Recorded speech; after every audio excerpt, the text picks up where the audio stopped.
This is a video in clinical medicine from the New England Journal of Medicine.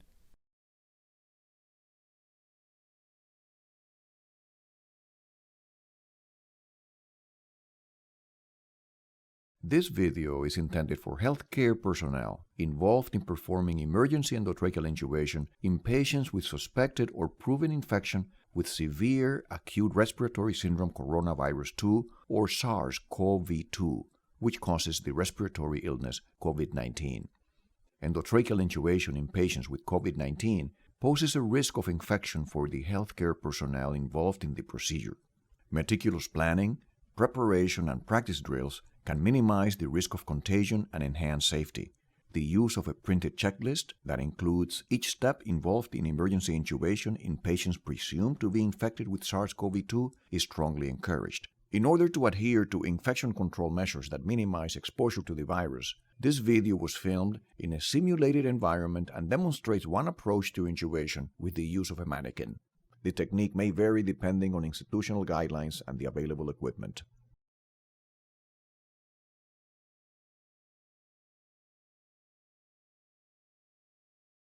To minimize the exposure of healthcare workers to SARS-CoV-2, limit the number of staff present during endotracheal intubation. The intubation team may consist of 4 operators who have predefined jobs. The first and second operators will don personal protective equipment, or PPE, and enter the patient's room.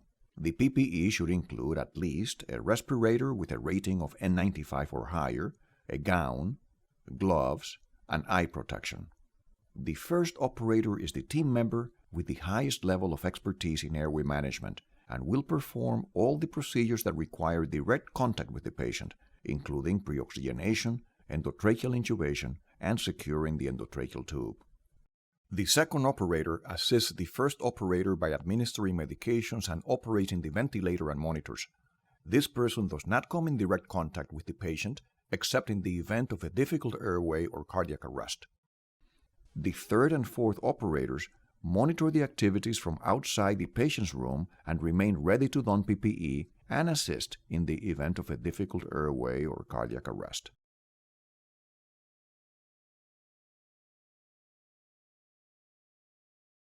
Ideally, endotracheal intubation should be performed in a negative pressure isolation room. However, this may not always be possible.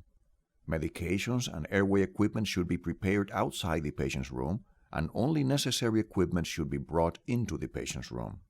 The following should be available at the patient's bedside: an electrocardiographic monitor, a pulse oximeter, a means to detect exhaled carbon dioxide such as a colorimetric chemical test or capnography, a non-invasive blood pressure monitor, a functioning suction catheter, and a back valve device which can be tested by sealing the back valve device connector with your thumb and squeezing the bag to confirm that positive pressure can be delivered.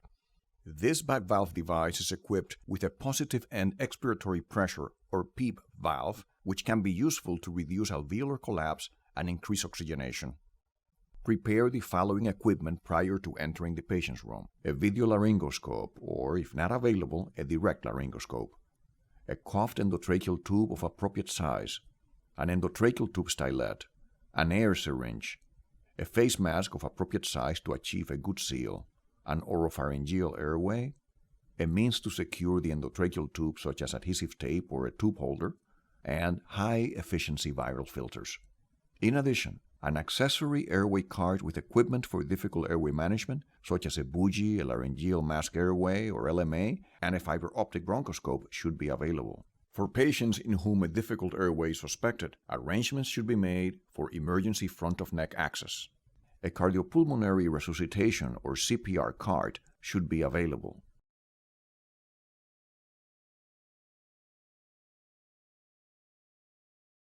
Prior to entering the patient's room, prepare the essential drugs for the procedure, including an intravenous hypnotic agent such as propofol, midazolam, ketamine, or etomidate, depending on the patient's clinical status, drug availability, and the preference of the first operator, and a rapid-acting neuromuscular blocking agent such as succinylcholine or rocuronium. Consider also preparing inotropes and vasopressors such as ephedrine and phenylephrine.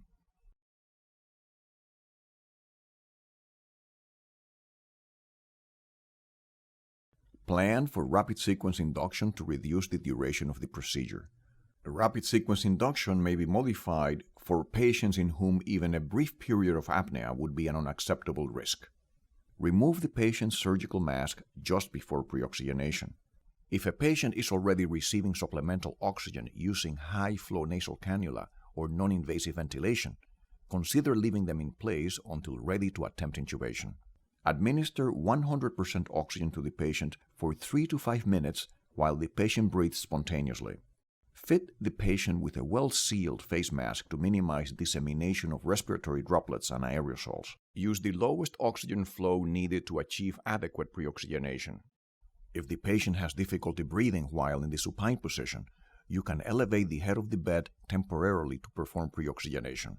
In some patients, the use of a flow inflating bag may be preferred to avoid the inspiratory resistance of a back valve device. After pre-oxygenation, the second operator administers the hypnotic and neuromuscular blocking agents. Ensure a complete neuromuscular block before attempting endotracheal intubation. Use a peripheral nerve stimulator or wait 30 to 60 seconds, depending on the agents and the doses used. Perform the endotracheal intubation using a video laryngoscope and a styleted endotracheal tube. Some operators prefer to have a viral filter connected to the endotracheal tube during intubation. However, using a viral filter precludes using a stylet, which is often needed to guide the tube through the glottis during endotracheal intubation with video laryngoscopy. Remove the stylet from the endotracheal tube and inflate the endotracheal tube cuff to seal the airway before attempting ventilation. Then, connect the breathing apparatus to the endotracheal tube with a viral filter placed closest to the tube. Corroborate that the endotracheal tube has been placed correctly by detecting carbon dioxide using either a colorimetric chemical test or capnography. Observe the rise and fall of the patient's chest. To reduce the risk of contamination, avoid using a stethoscope. Secure the endotracheal tube.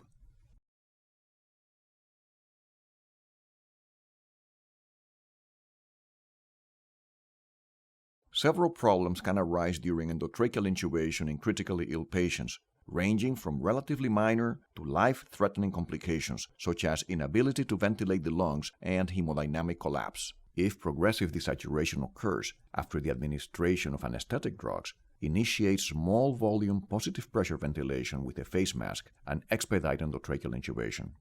If endotracheal intubation is not successful on the first attempt, administer small volume positive pressure ventilation through a face mask.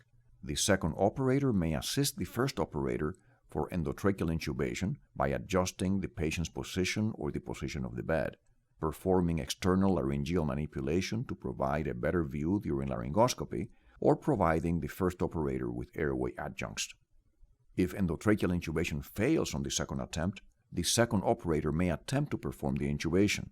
Continue to maintain adequate oxygenation by using small volume positive pressure ventilation with a face mask. If face mask ventilation is not adequate, insert an LMA. If ventilation is not possible through the LMA, or if critical desaturation occurs, emergency front-of-neck access to the airway should be performed. In cases of cardiac arrest, the first and second operators should commence resuscitation immediately in accordance with the guidelines for advanced cardiac life support. The third and fourth operators should put on PPE and enter the intubation room to assist with CPR. Other healthcare personnel may provide assistance as necessary after donning appropriate PPE.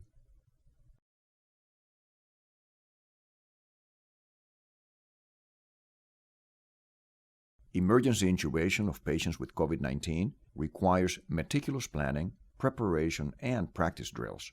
The development of institutional guidelines helps to mitigate patient complications and enhance the safety of healthcare personnel.